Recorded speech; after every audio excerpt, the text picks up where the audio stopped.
mudah-mudahan semuanya dalam keadaan sehat walafiat. Kemudian untuk kawan-kawan yang memang masih belum bisa hadir karena kondisi sakit, semoga Allah segera mengangkat penyakitnya dan bisa kembali berada di sekolah dan berada di kelas ini bareng-bareng belajar dengan kita semua. Setelah beberapa waktu yang lalu kita belajar tentang iman kepada hari akhir. Masih ingat dengan materi iman pada hari akhir? Masih. Apa sih pengertian hari kiamat atau hari akhir? Hancurnya seluruh alam semesta. Baik. Hancurnya seluruh alam semesta, termasuk segala yang ada di dalamnya atau segala isinya, termasuk kita makhluk hidup. Kemudian semua yang ada di bumi dan isinya ini akan hancur lebur. Itu pengertian dari hari akhir. Mudah-mudahan dengan kita mengingat hari akhir, mengingat bahwa kita juga akan mengalami yang namanya kematian. Mudah-mudahan menjadi pengingat kita bahwa kematian itu pasti akan datang, hanya kita tinggal menunggu jadwal kita masing-masing atau menunggu waktu qada dan qadar dari Allah Subhanahu wa Ta'ala. Berikutnya hari ini gua akan membahas tentang pernikahan. Kira-kira dengan kata pernikahan apa yang terbersit di pikiran kalian? Apa ya? Kawin, nikah, menikah atau pernikahan itu satu hal yang memiliki makna yang sama, mirip, dan memang pengertiannya pun juga sama. Tapi sebelum ke materi yang akan kita bahas, Ibu akan menampilkan video tentang pernikahan. Mudah-mudahan semua bisa mengamatinya dengan baik sebagai bahan untuk sebelum kita ke materi.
Kemudian kelompok 2 menjelaskan hukum pernikahan. Kita diskusi. Ini lagi diskusi.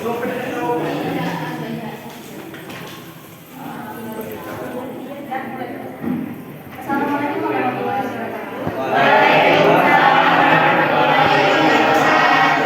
Saya di sini untuk mempresentasikan hasil diskusi kami tentang pengertian pernikahan dan landasan hukum pernikahan.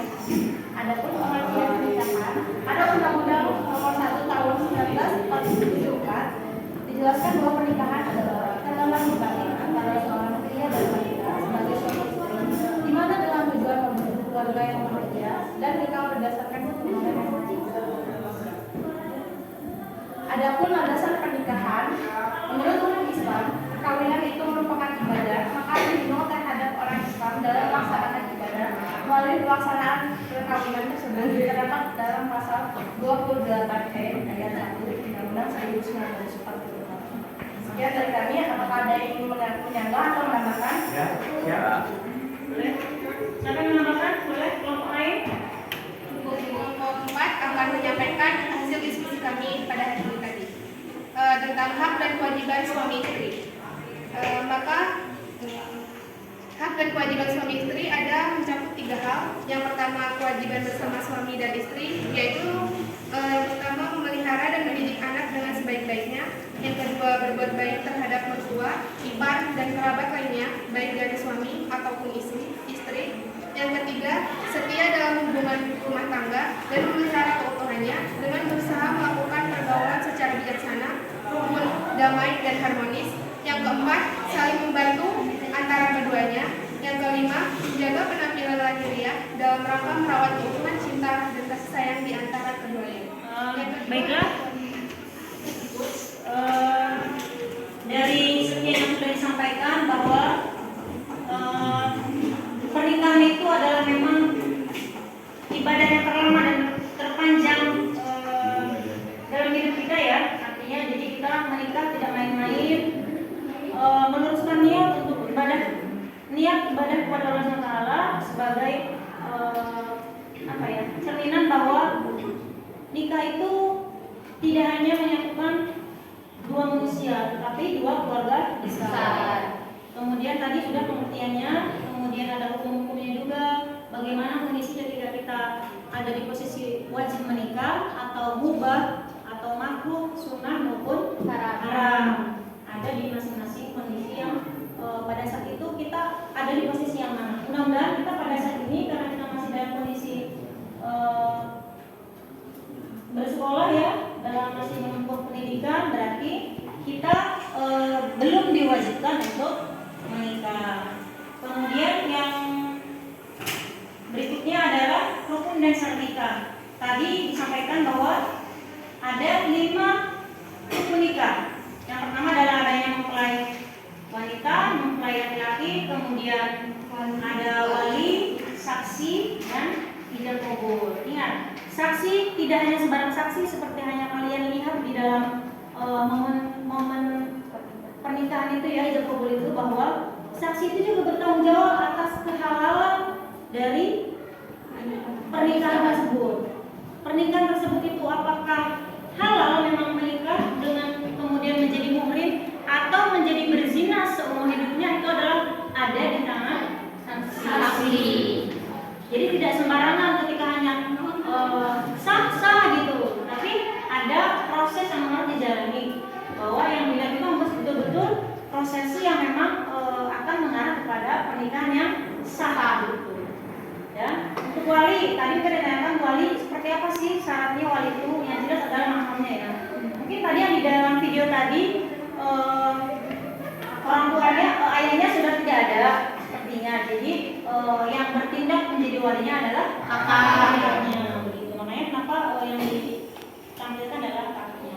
Atau ada yang mungkin yang memang orang tuanya nggak siap ketika menikahkan gitu, boleh nggak diwakilkan? Boleh. Artinya dari pejabat yang berwenang gitu. Sigot taklid atau ijab kabul, jelas yang tadi sudah dicontohkan juga dalam momen pernikahan tadi bahwa adanya ijab kabul, yaitu ucapan saya terima nikahnya begitu kan, atau saya nikahkan si A atau si B atau si fulana bin siapa gitu seperti itu adalah momen ijab kabul yang memang harus ada dalam proses pernikahan. Itu yang jadi rukun dan syarat pernikahan. Kemudian ada hak dan kewajiban suami istri. Hak dan kewajiban suami istri itu apa saja yang tertera di dalam undang-undang pernikahan itu jelas ya. Tetapi ada juga hak dan kewajiban yang memang tidak tersirat begitu ya. Contoh, Bu mencuci pakaian itu kewajiban istri bukan Bu. Kalau menjaga kan jelas kewajiban suami. Bu mencuci piring atau mencuci baju itu apakah kewajiban juga? Ya kira-kira jawabannya apa? Enggak. Kita bisa diperbantukan oleh orang lain ketika suami kita memang mampu untuk membiayai. Kalau memang tidak siap untuk memperbantukan seorang khadimah atau pembantu, ya alangkah lebih baiknya lagi yang kita yang mengerjakan. Terakhir adalah hikmah dan manfaat pernikahan. Terhindar dari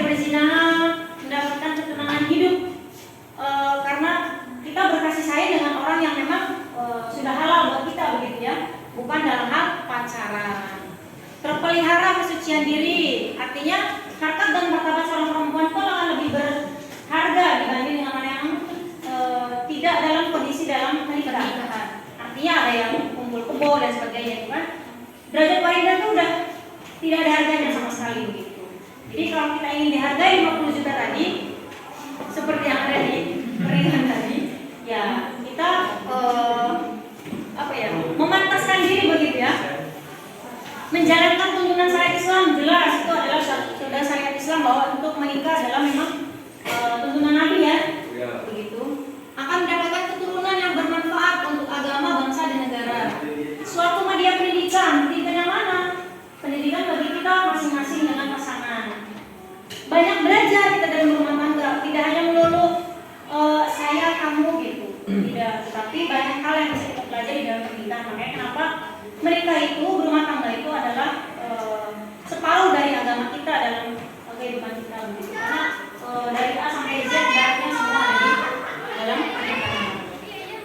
Membuat seorang bertanggung jawab dan kerjasama. Laki-laki bertanggung jawab dengan kewajibannya, perempuan juga, kita sebagai istri juga bertanggung jawab dengan kewajiban kita yang masing-masing harus kita mendapatkan hak dari masing-masing kita sendiri gitu. Suami juga akan mendapatkan haknya, kita juga sebagai istri juga akan mendapatkan haknya. Tercipta silaturahmi yang erat antar siapa? Antar keluarga besar. Sampai sini tanyakan? Cukup. Kalau tidak ditanyakan, mungkin saya cukupkan sekian untuk materi tentang pernikahan dalam Islam. Mudah-mudahan ini bisa menjadi pegangan kalian nanti suatu saat ketika akan menikah, gitu. Bukan sekarang ini ya. Nanti lepas kalian pada